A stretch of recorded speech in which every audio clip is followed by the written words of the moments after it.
मैं मूर्ख की केतक बात है,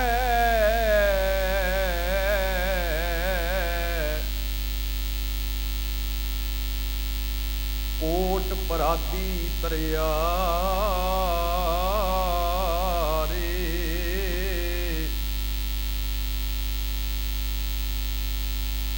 गुरु नानक दिन सुनिया देखिया, से फिर गरबास ना परिया रे।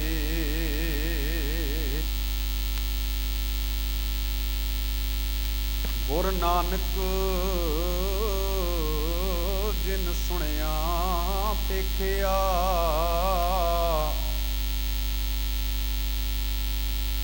से फिर गरबास ना परिया रे।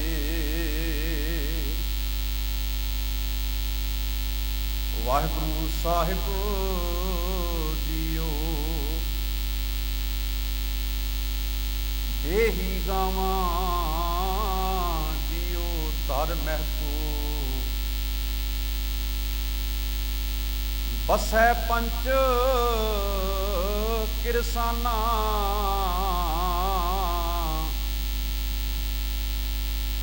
नैनू नगटू श्रवणु रस पत,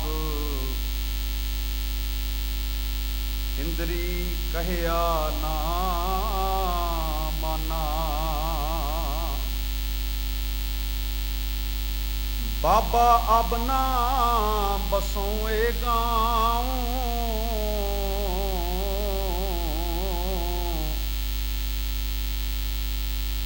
घरी घरी का लेखा मांगे, कायथ चेतू नाऊ।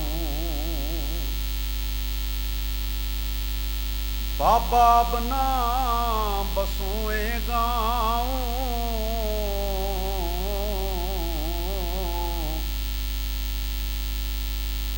घरी घरी का लेखा मांगे,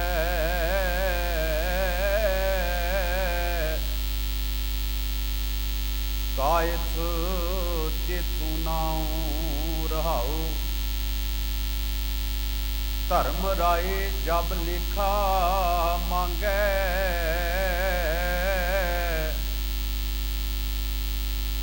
बाकी निकसी भारी।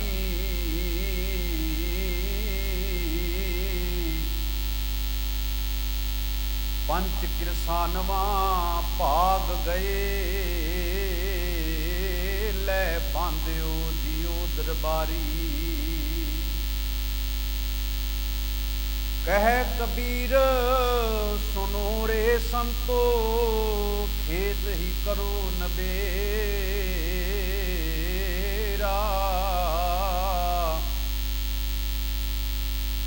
अब की बार बख्श बंदे को, बहुर ना फौजल तेरा। अब की बार बख्श बंदे को, बहुर न फौजल तेरा। परम सन्मानयोग जुगो जुग अटल चवर छतर तखत दे मालक, गुरता गद्दी ते सुभाएमान शब्द गुरु बाणी के बोहित, अमृत के दाते वालिए कुल आलम। गुरु ग्रंथ साहब सच्चे पातशाह जी की पावन पवित्र हजूरी विच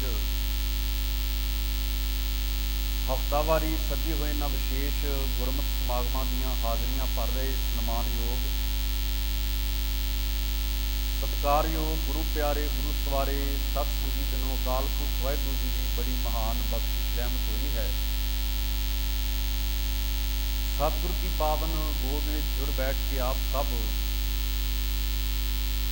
मेरे तो पहला रब्बी बाणी का कीर्तन गुरु करके रागी ਸਿੰਘਾਂ ਦੇ पासों श्रवण कर रहे थे। आओ हुण एक शब्द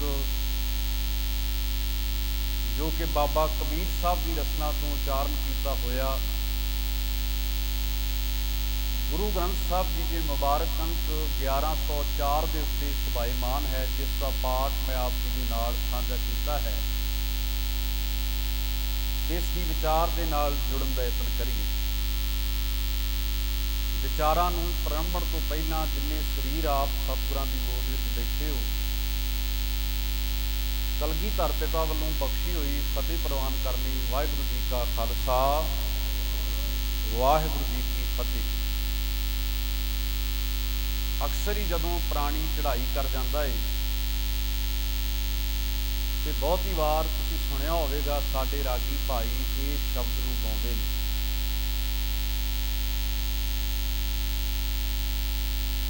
इस शब्द की वार वार टेक ये बनाई जाती है, अब की बार बख्श बंदे को बौर न भौजल तेरा, बाबा अब ना बसों ये गाँव। हुण कई शब्द साध संगत ऐसे ने जिन्होंने आपां एक पंछी झाप के रूप में देखिए कि जे सानू गुरमत के सिद्धांतों की समझ ना होवे तां जो पढ़िया जा रहा है उहदे अर्थ साडे मन में जे ते असीं आप पढ़े ने समझे ने सिद्धांतों की जानकारी है फिर तो कोई भुलेखा नहीं पवेगा। पर जे सानू आप गुरमत गुरबाणी नाल प्रेम नहीं है, कभी असीं आप मिठ के बाणी नूं पढ़िया विचारिया नहीं है, फिर साडे दिमाग विच एक अपने ख्याली अर्थ चलते रहिंदे ते गाउण दा तरीका साडे रागी ਸਿੰਘਾਂ ਦਾ ऐसा हुंदा है कि बंदा भावुक भी हो जाता है शब्द नूं सुण के। मैं कोई दोष नहीं दे रहा, हालांकि सारे बाणी के शब्द ने, तुसीं जिहड़ा मर्जी गा सकदे। मैं गल ये कर रहा कि जदों असीं शब्द नूं सुणदे हां, ऐसे शब्दां नूं असीं सुणदे हां तां कोई एक अद्धी तुक जिहड़ी हुंदी है बाणी दी, उहनूं सुण के साडे अपने दिमाग विच कुछ ख्याली अर्थ चलदे ने जिहड़े सानूं कई वार गुरमत दी फिलासफी तो दूर लै जांदे ने। कई वार बंदा अपने मन दे जिहड़े वलवले ने ना, गुरु घर में आण के उन्हां बारे भी सुनना चाहुंदा है। मान लो मैं एक उदाहरण दे के शब्द की विचार करांगा कि तुसीं जदों अज मैं अर्थ करांगा तुसीं वेखो ये शब्द के अर्थ की हन। मान लो असीं गुरु घर दे विच आए, साडे घर विच कोई खुशी का समागम है ते साडे मन विच वैसे ही ये गल आ जाती है कि हुण किते भाई ये शब्द पढ़ दवे, लख खुशियां पातशाहियां जे सतगुर नदर करे, मानो सानू खुशियां प्राप्त हो जाएगी। हुंदा है ना जी इदां। इसे करके वेखो साडी इहो जी सोच विचों ये गल निकली है कि अज गुरुद्वारा साहब गया सी, हुक्मनामा चंगा आया, अज गया सी उत्थे हुक्मनामा चंगा नहीं आया। देखो बाणी सारी वो है, गल ये है कि कई बार जिहड़ी गल जिहड़े ख्याल मैं अपने मन में चुकी फिरदा, जे उन्हां दी पूर्ति नहीं हुई तो मैं कह दिता कि ये अज वाक ठीक नहीं आया, कि साडी अज्ञानता है। ते जिहड़े ख्याल मैं अपने दिमाग विच लैके गुरु दरबार विच बैठा हाँ, जे उहदे मुताबक गल हो गई जां सानू उदां लगन लग पिया सी क्या भी अज बड़ी कमाल की गल होई, इहदा मतलब है कि असीं अपनी सोच जिन्हों गुरु ग्रंथ साहब की बाणी दे विच आख्या कबीर साहब ने, गुरु नूं मिलण जाना होवे ते जुत्ती ते अपनी सोच बाहर छड्डनी चाहिए। कबीर साहब ने गल की, कहने लगे कबीर साधु को मिलना जाइए साथ ना लीजै कोई। जे साधु नूं मिलण जाना होवे ते नाल नहीं कुछ लैके जाना चाहिए, भाव खाली होना चाहिए, भांडा खाली लैके आउणा चाहिए। हुण बंदा बहुती वार गुरुद्वारियों जुत्ती बाहर ला आउंदा है पर अपनी सोच नाल लैके आउंदा है ते ये ख्याल रखता है कि किते ना किते जिहड़ी हौमे नूं मैं मारना सी उहदी पूर्ति भी गुरु घरों हो जावे, मेरे हंकार की भी पूर्ति हो जावे, मैनूं उत्थे भी चार शब्द वडियाई दे मिल जाण। खैर मैं इस विषय नूं बहुता छूणा नहीं, ਜਿਹੜਾ ਸ਼ਬਦ ਅੱਜ ਆਪਾਂ ਵਿਚਾਰਨਾ ਹੈ, ਭਗਤ ਕਬੀਰ ਸਾਹਿਬ ਦੀ ਰਚਨਾ ਤੋਂ ਉਚਾਰਨ ਕੀਤਾ ਹੋਇਆ ਹੈ। ਰਹਾਉ ਵਾਲੀ ਪੰਕਤੀ ਹੈ, ਬਾਬਾ ਅਬ ਨਾ ਬਸੋਂ ਇਹ ਗਾਉਂ। ਗਾਉਂ ਕਿਹਨੂੰ ਕਹਿੰਦੇ ਨੇ? ਗਾਉਂ ਕਹਿੰਦੇ ਨੇ ਪਿੰਡ ਨੂੰ, ਵਿਲੇਜ ਨੂੰ, ਨਗਰ ਨੂੰ। ਜਿਨ੍ਹਾਂ ਨੇ ਤੁਹਾਡੇ ਵਿੱਚੋਂ ਗੁਰੂ ਗ੍ਰੰਥ ਸਾਹਿਬ ਦੀ ਬਾਣੀ ਦਾ ਪਾਠ ਕੀਤਾ ਹੈ, ਬਹੁਤ ਵਾਰ ਅਜਿਹੇ ਸ਼ਬਦ ਗੁਰੂ ਗ੍ਰੰਥ ਸਾਹਿਬ ਦੀ ਬਾਣੀ ਵਿੱਚ ਸਾਨੂੰ ਮਿਲ ਜਾਣਗੇ। ਖਾਸ ਕਰਕੇ ਨਗਰ ਸ਼ਬਦ ਤੁਸੀਂ ਬਹੁਤ ਵਾਰ ਪੜ੍ਹਿਆ ਹੋਵੇਗਾ। ਜਿਵੇਂ ਇੱਕ ਤੇ ਅਸੀਂ ਹਰ ਰੋਜ਼ ਹੀ ਪੜ੍ਹਦੇ ਹਾਂ ਨਾ, ਕਾਮ ਕ੍ਰੋਧ ਨਗਰ ਬਹੁ ਭਰਿਆ। ਹੁਣ ਨਗਰ ਕੀ ਹੁੰਦਾ ਹੈ? ਨਗਰ ਸ਼ਹਿਰ ਹੈ, ਪਿੰਡ ਦਾ ਨਾਂ ਹੈ। ਥੋੜ੍ਹੀ ਜਿਹੀ ਟਰਮ ਵੱਖਰੀ ਹੈ। ਹੁਣ ਇੱਥੇ ਵੀ ਕਬੀਰ ਸਾਹਿਬ ਕਹਿੰਦੇ ਨੇ ਵੀ ਹੁਣ ਮੈਂ ਗਾਉਂ 'ਚ ਵਸਣਾ ਨਹੀਂ, ਹੁਣ ਸ਼ਹਿਰ ਦੇ ਵਿੱਚ ਵਸਣਾ ਨਹੀਂ। ਤੁਸੀਂ ਥੋੜ੍ਹਾ ਜਿਹਾ ਦਿਮਾਗ 'ਤੇ ਜ਼ੋਰ ਪਾਇਓ। ਜਿਸ ਸ਼ਹਿਰ ਵਿੱਚ ਤੁਸੀਂ ਵੱਸਦੇ ਹੋ, ਜੇ ਉੱਥੇ ਕ੍ਰਿਮੀਨਲ ਰਹਿੰਦੇ ਹੋਣ, 24 ਘੰਟੇ ਤੁਹਾਡੇ ਘਰ ਦੇ ਆਲੇ ਦੁਆਲੇ ਕੋਈ ਨਸ਼ਈ 4 ਬੰਦੇ ਖਲੋਤੇ ਰਹਿੰਦੇ ਹੋਣ, ਨਸ਼ਾ ਵਿਕਦਾ ਹੋਵੇ, ਤੇ ਬੰਦਾ ਇੱਕ ਦਿਨ ਆਪਣੇ ਪਰਿਵਾਰ ਨਾਲ ਸਲਾਹ ਕਰਦਾ, ਮੇਰਾ ਇਰਾਦਾ ਇਹਨੂੰ ਛੱਡ ਜਾਈਏ ਨਗਰ, ਇਹ ਠੀਕ ਨਹੀਂ ਹੈਗਾ, ਇੱਥੇ ਵਸਣਾ ਨਹੀਂ ਹੈ, ਆਪਾਂ ਹੋਰ ਕਿਸੇ ਜਾ ਕੇ ਵਸ ਜਾਈਏ। ਹੁੰਦਾ ਹੈ ਨਾ ਜੀ ਬਾਹਰੀ ਤੌਰ 'ਤੇ। ਜਿਹੜਾ ਨਗਰ, ਜਿਹੜੀ ਥਾਂ ਜਿੱਥੇ, ਜਿਹੜੇ ਗ੍ਰਾਂ, ਜਿਹੜੇ ਪਿੰਡ, ਜਿਹੜੇ ਸ਼ਹਿਰ ਬੰਦਾ ਰਹਿੰਦਾ ਹੋਵੇ, ਜੇ ਉੱਥੇ ਵਾਰਦਾਤਾਂ ਇੱਦਾਂ ਦੀਆਂ ਹੁੰਦੀਆਂ ਹੋਣ ਜਿੱਥੇ ਤੁਹਾਡੇ ਬੱਚੇ ਸਹਿਮ ਵਿੱਚ ਹੋਣ, ਤੁਸੀਂ ਸਹਿਮ ਵਿੱਚ ਹੋਵੋ, ਤੇ ਬਹੁਤੀ ਵਾਰ ਬੰਦਾ ਕਹਿੰਦਾ ਵੀ ਹੁਣ ਮੈਂ ਇਸ ਨਗਰ ਦੇ ਵਿੱਚ ਵਸਣਾ ਨਹੀਂ ਹੈ। ਹੁਣ ਇੱਥੇ ਵੀ ਗੱਲ ਇਹੋ ਹੀ ਸਮਝਣ ਵਾਲੀ। ਨਗਰ ਕਿਹਨੂੰ ਆਖਿਆ? ਨਗਰ ਆਖਿਆ ਸਰੀਰ ਨੂੰ। ਗਾਉਂ ਕਿਹਨੂੰ ਆਖਿਆ? ਪਿੰਡ ਕਿਹਨੂੰ ਆਖਿਆ ਹੈ? ਸਰੀਰ ਨੂੰ। ਤੇ ਸਰੀਰ ਕਾਹਦੇ ਨਾਲ ਭਰਿਆ ਪਿਆ? ਕਹਿੰਦੇ ਕਾਮ ਕ੍ਰੋਧ ਨਗਰ ਬਹੁ ਭਰਿਆ। ਮੇਰਾ ਇਹ ਜਿਹੜਾ ਸਰੀਰ ਹੈ, ਮੇਰਾ ਇਹ ਜਿਹੜਾ ਗਾਉਂ ਹੈ, ਮੇਰਾ ਇਹ ਜਿਹੜਾ ਪਿੰਡ ਹੈ, ਇਹ ਕਾਹਦੇ ਨਾਲ ਭਰਿਆ ਪਿਆ? ਕਾਮ ਨਾਲ, ਕ੍ਰੋਧ ਨਾਲ, ਹੰਕਾਰ ਨਾਲ, ਈਰਖਾ ਨਾਲ। ਇਸ ਕਰਕੇ ਕਬੀਰ ਸਾਹਿਬ ਕਹਿੰਦੇ ਨੇ ਵੀ ਮੈਂ ਇਸ ਨਗਰ ਦੇ ਵਿੱਚ ਵਸਣਾ ਨਹੀਂ। ਗੱਲ ਪਕੜ ਵਿੱਚ ਆਈ? ਬਾਬਾ ਅਬ ਨਾ ਬਸੋਂ ਇਹ ਗਾਉਂ। ਇਹ ਜਿਹੜਾ ਪਿੰਡ ਹੈ, ਹੁਣ ਬਾਹਰੀ ਤੌਰ ਤੇ ਕੋਈ ਪਿੰਡ ਹੋਵੇ ਤੇ ਤੁਸੀਂ ਛੱਡ ਕੇ ਤੁਰ ਸਕਦੇ ਹੋ, ਪਰ ਸਰੀਰ ਦਾ ਕੀ ਕਰੀਏ? ਸਰੀਰ ਨੂੰ ਛੱਡ ਕੇ ਤੇ ਕਿਤੇ ਨਹੀਂ ਨਾ ਜਾਇਆ ਜਾ ਸਕਦਾ। ਤੇ ਫਿਰ ਇਹਦਾ ਹੱਲ ਕੀ ਹੁੰਦਾ ਹੈ? ਵੀ ਜੇ ਬੰਦੇ ਨੇ ਆਪ ਉਸ ਨਗਰ ਨੂੰ ਨਾ ਛੱਡਣਾ ਹੋਵੇ ਤੇ ਨਗਰ ਨੂੰ ਸੋਧਣਾ ਪੈਂਦਾ, ਉਹਨੂੰ ਠੀਕ ਕਰਨਾ ਪੈਂਦਾ। ਸਤਿਗੁਰ ਦੀ ਬਾਣੀ ਵਿੱਚ ਹੋਰ ਵਾਕ ਤੁਹਾਡੇ ਸਨਮੁਖ ਮੈਂ ਰੱਖ ਦਿੰਨਾ।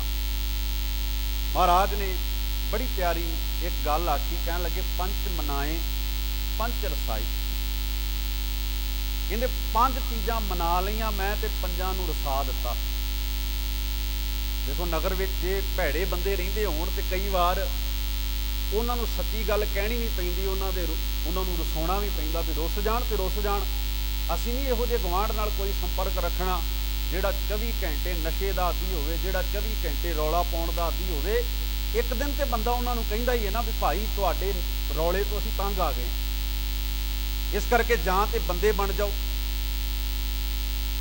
ਤੇ ਬਹੁਤੀ ਵਾਰ ਬੰਦਾ ਤਾਂ ਨਹੀਂ ਕਹਿੰਦਾ ਕਿਸੇ ਨੂੰ ਕਿ ਇਹ ਕਿਤੇ ਰੁੱਸ ਨਾ ਜਾਵੇ, ਇਹ ਕਿਤੇ ਸਾਡੇ ਨਾਲ ਇਹਦਾ ਬੋਲ ਚਾਲ ਨਾ ਮੁੱਕ ਜਾਵੇ। ਹੁਣ ਵੇਖੋ ਸਤਿਗੁਰ ਨੇ ਕੀ ਆਖਿਆ, ਕਹਿਣ ਲੱਗੇ ਸਰੀਰ ਵਿੱਚ 5 ਜਾਣੇ ਮਨਾ ਲਏ ਤੇ 5 ਨੂੰ ਮੈਂ ਰੁਸਾ ਦਿੱਤਾ।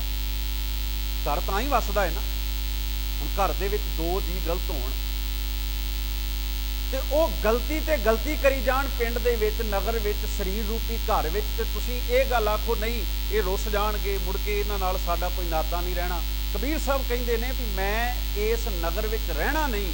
ਤੇ ਸਤਿਗੁਰ ਬਾਬੇ ਨੇ ਬਾਣੀ ਦੇ ਵਿੱਚ ਇੱਕ ਹੋਰ ਵਾਕ ਰੱਖਿਆ, ਕਹਿਣ ਲੱਗੇ ਮੈਂ ਸਰੀਰ ਵਿੱਚ 5 ਜਾਣਿਆਂ ਨੂੰ ਮਨਾ ਕੇ ਲੈ ਆਂਦਾ ਤੇ 5 ਨੂੰ ਰੁਸਾ ਦਿੱਤਾ।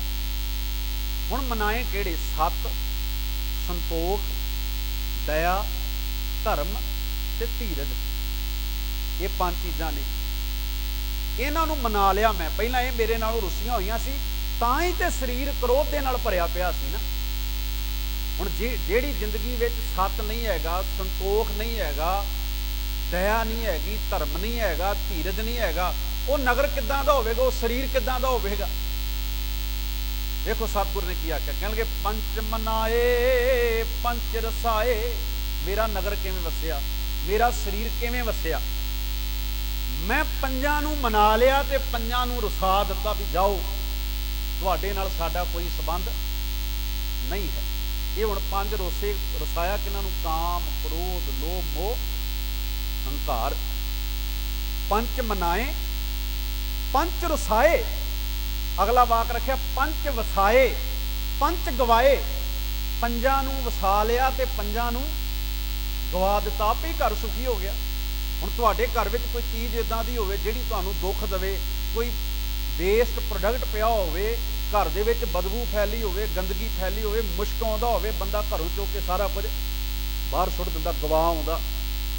सतगुरु कहंदे ने शरीर दे नगर विच भी बदबू फैली होई है, शरीर दे इस पिंड विच भी बदबू फैली हुई है। तां ही ते कबीर साहब कहंदे ना, बाबा अब ना बसो ए गाँव। कहण लगे मैं नहीं वसना इत्थे। ते दूजे पासे गुरदेव सतगुरु गुरु ग्रंथ साहब की बाणी विच कहंदे ने, पंच मनाए, पंच रुसाए, पंच वसाए, पंच गवाए।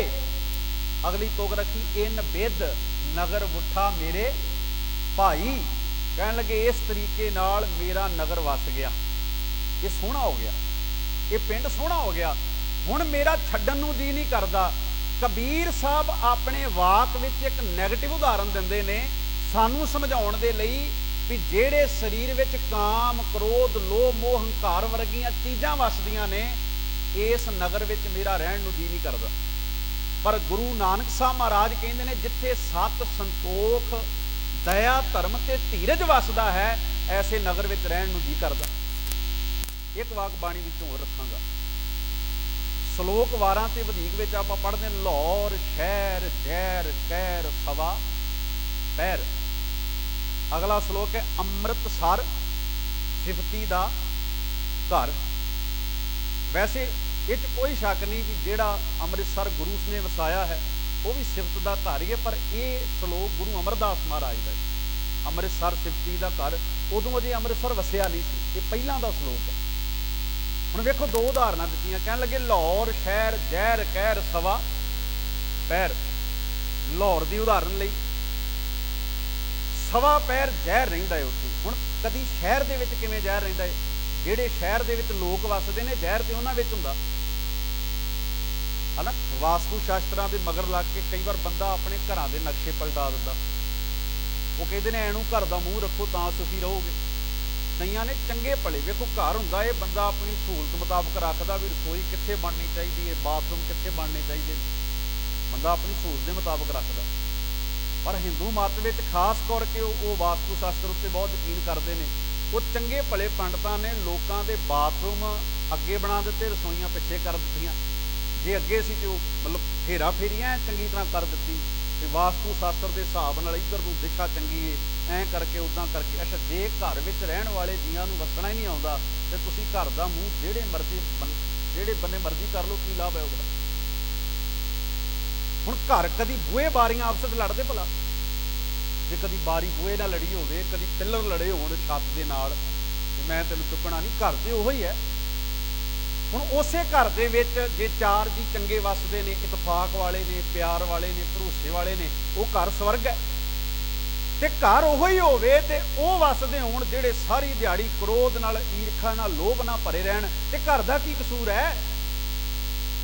हुण उदाहरण लाहौर शहर की दित्ती है, पर लाहौर शहर अपने आप में कोई माड़ी जगह थोड़ी है। एक गल सतगुरु ने कही, लाहौर शहर जहर कहर, जहर है कहर है सवा पैर है, हर वेले है। ये जहर कहर कौन प्रगट कर रहा? बंदा ही प्रगट कर रहा ना। ते महाराज गुरु अमरदास ने आख्या, हे गुरु नानक साहब, जदों तेरे चरण पै जाते ने, जदों तेरी रब्बी बाणी की सिफत सलाह चल पैंदी है, ते इहो ही जहर कहर की बन जाता है, अमृतसर सिफती दा घर। गुरदेव सतगुरु ने अज दे इस पावन वाक विच बड़ी कमाल की गल आखी। कहन लगे, मैं जिहड़ा बदन साझा कर रहा सी, इन बिद नगर उठा मेरे भाई, इस तरीके नाल मेरा शरीर रूपी नगर चंगा हो गया, सोहना हो गया, जिहदे विच कबीर साहब कहंदे वसना नहीं। ते कबीर साहब इउं कह लो भी सतगुरु महाराज कहंदे ने, शरीर नूं छड्ड के बंदे ने कित्थे जाना है? ਬਾਹਰੀ ਘਰ ਹੋਵੇ ਤੇ ਛੱਡ ਕੇ ਇੱਕ ਜਗ੍ਹਾ ਤੋਂ ਦੂਜੀ ਜਗ੍ਹਾ ਤੇ ਜਾਇਆ ਜਾ ਸਕਦਾ ਹੈ। ਸਰੀਰ ਨੂੰ ਛੱਡ ਦੇਣ ਦਾ ਭਾਵ ਹੈ ਸਰੀਰ ਨੂੰ ਸੋਧ ਲੈਣਾ, ਸਰੀਰ ਵਿੱਚ ਚੰਗੀ ਵਿਚਾਰ ਲੈ ਆਉਣੇ। ਹੁਣ ਇਸੇ ਸ਼ਬਦ ਵਿੱਚ ਅਗਲੀ ਗੱਲ ਸਤਿਗੁਰੂ ਨੇ ਆਖੀ, ਕਹਿਣ ਲੱਗੇ ਦੁਰਤ ਗਿਆ, ਪਾਪ ਚਲੇ ਗਏ ਸਰੀਰ ਵਿੱਚੋਂ ਹੀ। ਦੁਰਤ ਗਿਆ ਗੁਰ ਗਿਆਨ ਦ੍ਰਿੜਾਈ, ਸੱਚ ਧਰਮ ਕੀ ਦੀਨੀ ਵਾਰ। ਸੱਚ ਤੇ ਧਰਮ ਦੀ ਵਾੜ ਦੇ ਦਿੱਤੀ। ਆ ਘਰਾਂ ਦੀ ਬਾਉਂਡਰੀ ਲਾਈਨ ਹੁੰਦੀ ਹੈ ਨਾ, ਬਾਹਰ ਦੀ ਕੰਧ, ਕਹਿੰਦੇ ਸਰੀਰ ਦੇ ਆਲੇ ਦੁਆਲੇ ਮੈਂ ਕਿਹਦੀ ਵਾੜ ਦੇਤੀ? ਸੱਚ ਤੇ ਧਰਮ ਦੀ। ਇਹ ਸਰੀਰ ਆਪੇ ਹੀ ਚੰਗਾ ਹੋ ਗਿਆ, ਇਹ ਗਾਉਂ ਇਹ ਪਿੰਡ ਆਪੇ ਹੀ ਚੰਗਾ ਹੋ ਗਿਆ। ਤੇ ਜੇ ਸੱਚ ਧਰਮ ਦੀ ਵਾੜ ਨਹੀਂ ਹੈਗੀ ਆਲੇ ਦੁਆਲੇ, ਤੇ ਫਿਰ ਇਹੋ ਸਰੀਰ ਇਹੋ ਗਾਉਂ ਭੈੜਾ ਹੈ, ਮਾੜਾ ਹੈ। ਖੈਰ ਸਤਿਗੁਰੂ ਸੱਚੇ ਪਾਤਸ਼ਾਹ ਮਹਾਰਾਜ ਦੀ ਪਾਵਨ ਬਾਣੀ ਵਿੱਚ ਬਾਬਾ ਕਬੀਰ ਸਾਹਿਬ ਅੱਜ ਕੀ ਕਹਿ ਰਹੇ ਨੇ? ਕਹਿੰਦੇ ਬਾਬਾ ਬਨਾ ਬਸੋਂ ਇਹ ਗਾਉਂ। ਦੇਖੋ ਇੱਕ ਨਗਰ ਉਹ ਵੀ ਸਤਿਗੁਰੂ ਦਾ ਤੁਸੀਂ ਬਾਣੀ ਵਿੱਚੋਂ ਪੜ੍ਹਦੇ ਹੋ, ਅਬ ਚਲ ਨਗਰ ਗੋਬਿੰਦ ਗੁਰੂ ਕਾ, ਨਾਮ ਜਪਤ ਸੁਖ ਪਾਇਆ ਰਾਮ। ਇੱਕ ਤੇ ਉਹ ਵੀ ਨਗਰ ਹੈ, ਸਰੀਰ ਰੂਪੀ ਨਗਰ ਹੀ ਉਹ ਅਬਚਲ ਹੋ ਗਿਆ, ਕਿਉਂਕਿ ਉੱਥੇ ਗੋਬਿੰਦ ਗੁਰੂ ਆਪ ਆਣ ਕੇ ਬਹਿ ਗਏ, ਉੱਥੇ ਅਕਾਲ ਪੁਰਖ ਵਾਹਿਗੁਰੂ ਆਪ ਆਣ ਕੇ ਬਹਿ ਗਏ। ਪਰ ਕਬੀਰ ਸਾਹਿਬ ਕਹਿੰਦੇ ਨੇ ਘੜੀ ਘੜੀ ਕਾ ਲੇਖਾ ਮੰਗੈ, ਕਿਉਂਕਿ ਸਰੀਰ ਵਿੱਚ ਔਗਣ ਨੇ ਜਿਹੜੇ ਘੜੀ ਘੜੀ ਦਾ ਲੇਖਾ ਮੰਗਦੇ ਨੇ ਮੇਰੇ ਕੋਲ। ਕਾਇਥ ਚੇਤੂ ਨਾਉ, ਕਿਉਂਕਿ ਇਹ ਸਰੀਰ ਇਹਨਾਂ ਔਗਣਾਂ ਨਾਲ ਭਰ ਗਿਆ ਹੈ, ਇਹ ਨਗਰ ਇਹਨਾਂ ਔਗਣਾਂ ਨਾਲ ਭਰ ਗਿਆ ਹੈ, ਮੈਂ ਤੇਰੇ ਨਾਮਣੇ ਨੂੰ ਚੇਤੇ ਨਹੀਂ ਕਰ ਸਕਦਾ, ਇਸ ਕਰਕੇ ਮੇਰਾ ਇਸ ਨਗਰ ਵਿੱਚ ਵਸਣ ਨੂੰ ਜੀ ਨਹੀਂ ਕਰਦਾ। ਹੁਣ ਵੇਖੋ ਇਸ ਸ਼ਬਦ ਦਾ ਸੰਬੰਧ ਕੋਈ ਮੌਤ ਤੋਂ ਬਾਅਦ ਨਾਲ ਤੇ ਨਹੀਂ। ਬੰਦਾ ਆਖੇ ਦੁਨੀਆ ਵਿੱਚ ਵਸਣ ਨੂੰ ਜੀ ਨਹੀਂ ਕਰਦਾ, ਕੋਈ ਹੈ ਦੁਨੀਆ ਦਾ ਐਸਾ ਬੰਦਾ ਜਿਹੜਾ ਆਖੇ ਵੀ ਦੁਨੀਆ ਨੂੰ ਵਸਣ ਨੂੰ ਜੀ ਨਹੀਂ ਕਰਦਾ, ਮੈਂ ਨਹੀਂ ਰਹਿਣਾ ਇੱਥੇ, ਫਿਰ ਤੇ ਸਾਰੇ ਬੰਦੇ ਖੁਦਕੁਸ਼ੀ ਕਰ ਲੈਣ। ਵੀ ਜੇ ਸ਼ਬਦ ਦਾ ਸੰਬੰਧ ਇਦਾਂ ਹੋਵੇ ਵੀ ਬਾਬਾ ਅਬਨਾ ਬਸੋ ਇਹ ਗਾਉਂ, ਵੀ ਆਹ ਜਿਹੜਾ ਦੁਨੀਆ ਹੈ ਜਿੱਥੋਂ ਇੱਕ ਬੰਦਾ ਤੁਰ ਗਿਆ ਤੇ ਆਪਾਂ ਸਾਰੇ ਕੀਰਤਨ ਕਰਦਿਆਂ ਕਹਿ ਰਹੇ ਹਾਂ ਨਾਲ ਨਾਲ ਵੀ ਅਬਨਾ ਬਸੋ ਇਹ ਗਾਉਂ, ਤੇ ਮੇਰਾ ਵੀ ਜੀ ਨਹੀਂ ਕਰਦਾ ਇੱਥੇ ਰਹਿਣ ਨੂੰ, ਫਿਰ ਤੇ ਸਾਰੇ ਬੰਦੇ ਹੀ। ਹੁਣ ਇਸ ਗਾਉਂ ਨੂੰ ਇਹ ਵੀ ਤੇ ਆਖਿਆ ਨਾ, ਇਹ ਜੱਗ ਸੱਚੇ ਕੀ ਹੈ। ਅੱਛਾ ਝੂਠ ਹੀ ਬੋਲੀ ਜਾਂਦੇ ਆਪਾਂ, ਬਾਬਾ ਆਪ ਨਾ ਬਸੋ ਇਹ ਗਾਉਂ, ਮੈਂ ਨਹੀਂ ਰਹਿਣਾ ਇੱਥੇ ਹੁਣ। ਅੱਛਾ ਕਿਹੜਾ ਹੈ ਜਿਹੜਾ ਰਹਿਣਾ ਨਹੀਂ ਚਾਹੁੰਦਾ? ਹਰ ਬੰਦਾ ਰਹਿਣਾ ਚਾਹੁੰਦਾ, ਕਿਹੜਾ ਮਰਨਾ ਚਾਹੁੰਦਾ ਹੈ? ਹੁਣ ਇੱਥੇ ਗੱਲ ਨੂੰ ਜਿੰਨੀ ਸਮਝਣੀ ਹੈ ਆਸ ਤੁਹਾਨੂੰ ਸਮਝ ਵਿੱਚ ਆ ਗਈ ਹੋਵੇਗੀ। ਸਰੀਰ ਦੀ ਗੱਲ ਹੈ, ਇਹ ਸਰੀਰ ਰੂਪੀ ਗਾਉਂ ਦੀ ਗੱਲ ਹੈ, ਜਿਹੜਾ ਗਾਉਂ ਔਗਣਾਂ ਨਾਲ ਭਰਿਆ ਪਿਆ। ਪਹਿਲਾ ਸ਼ਬਦ, ਪਹਿਲਾ ਬੰਦ ਸ਼ਬਦ ਦਾ ਸਤਿਗੁਰੂ ਮਹਾਰਾਜ ਕਹਿੰਦੇ ਨੇ, ਦੇਹੀ ਗਾਵਾਂ ਜੀਓ ਧਰ ਮੈਂ ਸੋ। ਕਹਿੰਦੇ ਸਰੀਰ ਗਾਉਣਾ ਮੈਂ, ਸਰੀਰ ਨੂੰ ਗਾਉਣ ਦਾ ਮਤਲਬ ਕੀ ਹੁੰਦਾ ਭਲਾ? ਅੱਛਾ ਫਿਰ ਇੱਕ ਨਾਲ ਸ਼ਬਦ ਹੋਰ ਸਾਂਝਾ ਕਰਦੇ, ਦੇਹੀ ਗਾਵਾਂ ਜੀਓ ਧਰ ਮੈਂ ਤੋ। ਸਰੀਰ ਗਾਉਣਾ, ਇਹਨੂੰ ਆਖਿਆ ਬਾਬਾ ਬੋਲਤੇ ਤੇ ਕਹਾਂ ਗਏ। ਹੁਣ ਫਿਰ ਇੱਥੇ ਜਦੋਂ ਮਰਗ ਦੀ ਗੱਲ ਆਉਂਦੀ ਆਪਾਂ ਕਹਿੰਦੇ ਆ ਜਿਹੜਾ ਬੋਲਣ ਡਿਆ ਸੀ ਇਹ ਕਿੱਧਰ ਚਲੇ ਗਿਆ? ਹੁਣ ਜਿਹੜਾ ਕੱਲ ਤੱਕ ਬੋਲਦਾ ਸੀ ਇਹ ਕਿੱਥੇ ਚਲੇ ਗਿਆ? ਬਾਬਾ ਬੋਲਤੇ ਤੇ ਕਹਾਂ ਗਏ। ਹੁਣ ਇੱਥੇ ਇਹੋ ਗੱਲ ਹੈ, ਦੇਹੀ ਨੂੰ ਗਾਉਣ ਦਾ ਮਤਲਬ ਹੈ ਜਿਹੜਾ ਬੰਦਾ 24 ਘੰਟੇ ਕੇਵਲ ਸਰੀਰ ਦੇ ਪਾਲਣ ਦੇ ਆਰ ਵਿੱਚ ਹੀ ਲੱਗੇ ਜਾਂਦਾ, ਜਿਹਨੂੰ 24 ਘੰਟੇ ਕੋਈ ਫਿਕਰ ਹੈ ਤੇ ਕਿਹਦਾ ਫਿਕਰ ਹੈ? ਸਿਰਫ ਆਪਣੇ ਸਰੀਰ ਦਾ ਹੀ। ਉਹ ਦੇਹੀ ਨੂੰ ਜਿਵੇਂ ਨਾ ਆਪਾਂ ਕਹਿੰਦੇ ਉਹ ਤੂੰ ਕੀ ਇੱਕੋ ਹੀ ਰਾਗ ਲਾਪਿਆ, ਉਹੋ ਹੀ ਰਾਗ ਸਵੇਰ ਦਾ। ਜਿਵੇਂ ਬੱਚਾ ਕੋਈ ਜਿੱਦ ਕਰੇ, ਮਤਲਬ ਸਵੇਰ ਤੋਂ ਲੈ ਕੇ ਮਾਤਾ ਨੂੰ ਆਪਣੀ ਪਿਤਾ ਨੂੰ ਕਹਿੰਦਾ ਰਹੇ ਮੈਨੂੰ ਆਹ ਚੀਜ਼ ਲੈ ਕੇ ਦਿਓ, ਪਿਤਾ ਇੱਕ ਤਰ੍ਹਾਂ ਮਨਾ ਕਰੇ, ਫਿਰ ਉਹਨੂੰ ਬਹਾਨਾ ਲਾਵੇ ਕਿ ਕੋਈ ਨਹੀਂ ਜਦੋਂ ਅਗਲੀ ਵਾਰ ਤੂੰ ਆਇਆ ਜਾਂ ਆਪਾਂ ਉੱਥੇ ਚੱਲਾਂਗੇ ਫਿਰ ਤੈਨੂੰ ਲੈ ਦਿਆਂਗੇ। ਪਰ ਜੇ ਬੱਚਾ ਜਿੱਦ ਨਾ ਛੱਡੇ ਤੇ ਅਸੀਂ ਕੀ ਸ਼ਬਦ ਵਰਦੇ ਉੱਥੇ? ਤੂੰ ਇੱਕੋ ਹੀ ਰਾਗ ਲਾਪੀ ਜਾਣਾ, ਤੂੰ ਸਵੇਰ ਦੀ ਇਹੋ ਗੱਲ ਹੀ ਗਾਈ ਜਾਣਾ, ਇਦਾਂ ਹੀ ਕਹਿੰਦੇ ਆ ਨਾ। ਕਿਉਂਕਿ ਬਾਣੀ ਪੋਇਟਰੀ ਹੈ, ਪਹਿਲਾਂ ਇਹਨੂੰ ਸਮਝ ਲਿਓ ਥੋੜਾ ਜਿਹਾ। ਬਾਣੀ ਕਾਵ ਰੂਪ ਦੇ ਵਿੱਚ ਹੈ। ਦੇਹੀ ਗਾਵਾਂ ਕਹਿੰਦੇ ਸਰੀਰ ਗਾਉਣਾ, ਭਾਵ ਸਰੀਰ ਨੂੰ ਪਾਲਣ ਦੇ ਆਰ ਵਿੱਚ 24 ਘੰਟੇ ਲੱਗਾ ਰਹਿਣਾ। ਜਿਉਂ ਸਵੇਰ ਤੋਂ ਉੱਠਿਆ ਸ਼ਾਮਾਂ ਤਾਈਂ ਸਾਰਾ ਦਿਨ ਮੈਂ ਸਰੀਰ ਨੂੰ ਹੀ ਗਾਉਂਦਾ ਰਹਿਣਾ ਕਿ ਅੱਜ ਇਹ ਸਰੀਰ ਨਾਲ ਕੀ ਕਰਨਾ, ਅੱਜ ਇਹਨੂੰ ਪਾਲਣ ਲਈ ਕੀ ਕਰਨਾ, ਅੱਜ ਬੇਈਮਾਨੀ ਕਿੱਥੇ ਕਰਨੀ, ਅੱਜ ਠੱਗੀ ਕਿੱਥੇ ਕਰਨੀ, ਸਾਰੀ ਦਿਹਾੜੀ ਸਰੀਰ ਹੀ ਗਾਈ ਜਾਣਾ।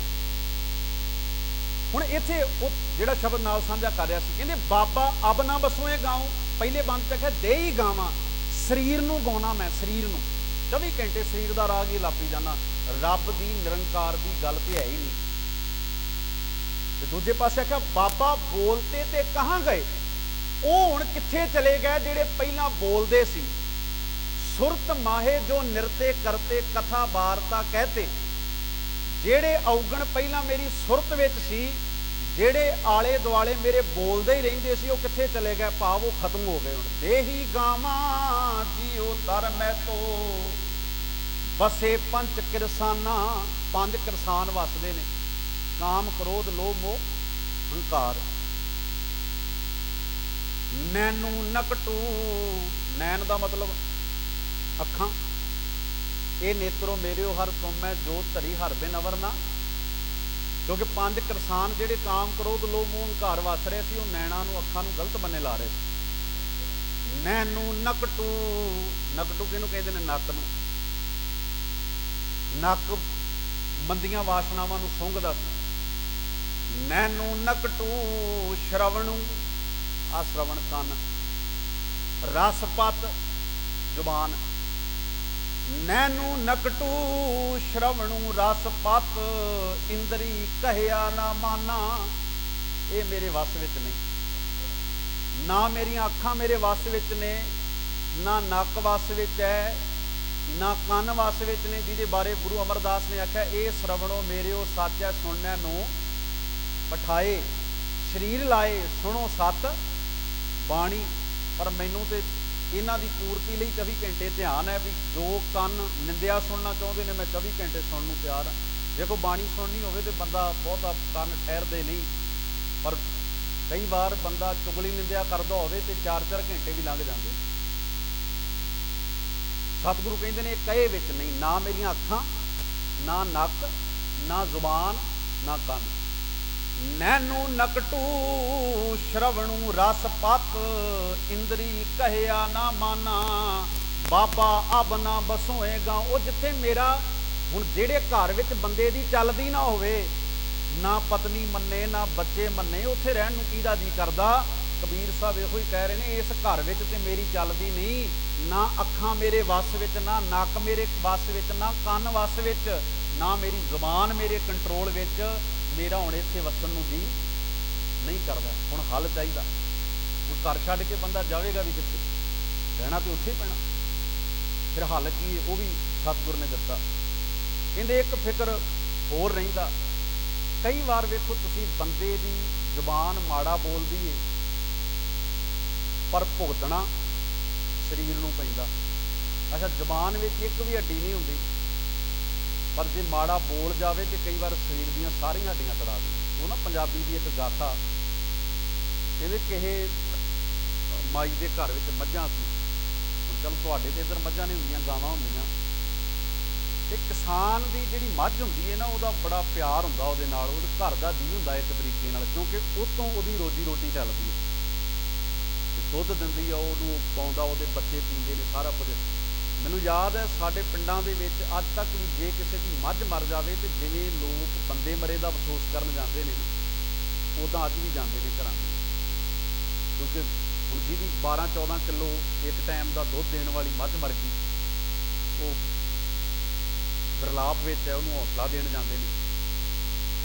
ਤੇ ਉਹ ਮੈਂ ਜਿਹੜੀ ਗਾਥਾ ਸਾਂਝੀ ਕਰਨ ਲੱਗਾ ਸੀ ਕਿ ਜਿਹੜੀ ਜ਼ੁਬਾਨ ਹੈ ਨਾ, ਕਈ ਵਾਰ ਇਹਦੇ ਵਿੱਚ ਹੱਡੀ ਨਹੀਂ ਹੁੰਦੀ। ਤੇ ਪੰਜਾਬ ਦੀ ਇੱਕ ਗਾਥਾ ਹੈ, ਉਹ ਕਹਿੰਦੇ ਵੀ ਕੋਈ ਕਿਸੇ ਮਾਈ ਦੀ ਨਾ ਮੱਝ ਨਵਾਂ ਦੁੱਧ ਦੇਣ ਲੱਗੀ, ਨਵੀਂ ਸੂਈ, ਉਹਨੇ ਇੱਕ ਕੱਟੀ ਦਿੱਤੀ। ਤੇ ਕੋਈ ਬੰਦਾ ਸੀ, ਉਹਨੂੰ ਲੱਗੀ ਭੁੱਖ ਤੇ ਉਹ ਮਾਈ ਦੇ ਘਰੇ ਚਲੇ ਗਿਆ ਦਰਵਾਜ਼ਾ ਖੜਕਾ ਕੇ। ਆਂਦਾ ਵੀ ਮਾਈ ਭੁੱਖ ਲੱਗੀ ਆ ਤੇ ਕੁਝ ਖਾਣ ਨੂੰ ਹੈ। ਉਹ ਕਹਿੰਦੀ ਵੀ ਕੋਈ ਨਹੀਂ ਪੁੱਤ ਬਣਾ ਲੈਂਦੀ। ਉਹਨੇ ਚੌਲ ਧਰੇ ਸੀ। ਕਹਿੰਦੀ ਬਸ ਆ ਚੌਲ ਬਣ ਚੱਲੇ ਆ, ਪਾਣੀ ਉੱਬਲ ਰਿਹਾ ਤੇ ਥੋੜੀ ਜਿਹੀ ਵੇਟ ਕਰ ਲਾ। ਚਲੋ ਬੈਠਾ ਰਿਹਾ। ਤੇ ਹੁਣ ਉਹਨੂੰ ਜ਼ਬਾਨ ਚਲਾਉਣ ਦੀ ਆਦਤ ਸੀ, ਨਹੀਂ ਸੀ ਕੰਟਰੋਲ ਹੈਗਾ। ਆਲੇ ਦੁਆਲੇ ਝਾਤ ਮਾਰ ਕੇ ਆਂਦਾ ਵੀ ਮਾਈ ਮੱਝ ਤੇਰੀ? ਕਹਿੰਦੀ ਆਹੋ। ਕਹਿੰਦੀ ਜੇ ਮਰ ਗਈ ਤੇ ਫਿਰ ਕੀ ਕਰੇਂਗੀ? ਜ਼ਬਾਨ ਹੀ ਹੋਣੀ। ਉਹ ਕਹਿੰਦੀ ਵੀ ਇੱਦਾਂ ਨਹੀਂ ਪੁੱਤ ਬੋਲੀਦਾ ਹੁੰਦਾ, ਇੱਦਾਂ ਨਹੀਂ ਕਹੀਦਾ ਹੁੰਦਾ। ਅੱਛਾ, ਮਾਈ ਦਾ ਨਿੱਕਾ ਜਿਹਾ ਪੋਤਰਾ ਸੀ, ਉਹ ਖੇਡਣ ਡਿਆ। ਕਹਿੰਦਾ ਜੇ ਇਹ ਮਰ ਗਿਆ ਫਿਰ ਕੀ ਕਰੇਂਗੀ ਤੂੰ? ਮਤਲਬ ਗੱਲ ਮੈਂ ਸੰਖੇਪ ਵਿੱਚ ਕਰਦਿਆਂ ਵੀ 2-4 ਉਹਨੇ ਵਾਕ ਇੱਦਾਂ ਦੇ ਬੋਲੇ। ਆਇਆ ਕੀ ਸੀ ਖਾਣ, ਕਹਿੰਦਾ ਭੁੱਖ ਲੱਗੀ ਕੋਈ ਖਾਣ ਨੂੰ ਦੇ। ਤੇ ਮਾਈ ਨੂੰ ਚੜਿਆ ਗੁੱਸਾ, ਉਹ ਉਬਲਦੇ ਚੌਲ ਸੀ, ਉੱਤੇ ਪਾਣੀ ਹੈਗਾ ਸੀ। ਉਹ ਕਹਿੰਦੀ ਉਰੇ ਆ ਇੱਧਰ ਹੱਥ ਕਰ ਵਾਲੇ ਬਣ ਗਈ। ਉਹਨੇ ਭਰੀ ਕੜਛੀ ਦੇ ਹੱਥ ਦੇ ਉੱਤੇ ਪਾ ਤੀ, ਚੀਕਾਂ ਮਾਰਦਾ ਬਾਹਰ ਨੂੰ ਭੱਜਾ ਤੇ ਥੱਲੇ ਪਾਣੀ ਚੋਂਦਾ ਜਾਵੇ, ਹੱਥ ਵਿੱਚ ਚੌਲ ਤੇ ਭੱਜਾ ਜਾਂਦਾ ਚੀਕਾਂ ਮਾਰਦਾ। ਰਾਹ 'ਚ ਕੋਈ ਪੁੱਛਦਾ, ਕਹਿੰਦਾ ਵੀ ਇਹ ਆਹ ਕੀ ਚੋਂਦਾ ਜਾਂਦਾ ਹੋਏ ਥੱਲੇ? ਕਹਿੰਦਾ ਜ਼ਬਾਨ ਦਾ ਰਸ। ਇਹ ਕੀ ਚੋਂਦਾ ਜਾਂਦਾ? ਮਤਲਬ ਗੱਲ ਕਾਹਦੀ ਵੀ ਜ਼ਬਾਨ ਚੀਜ਼ ਇਦਾਂ ਦੀ ਹੈ? ਆਂਦਾ ਜ਼ਬਾਨ ਦਾ ਰਸ ਚੋਂਦਾ ਜਾਂਦਾ।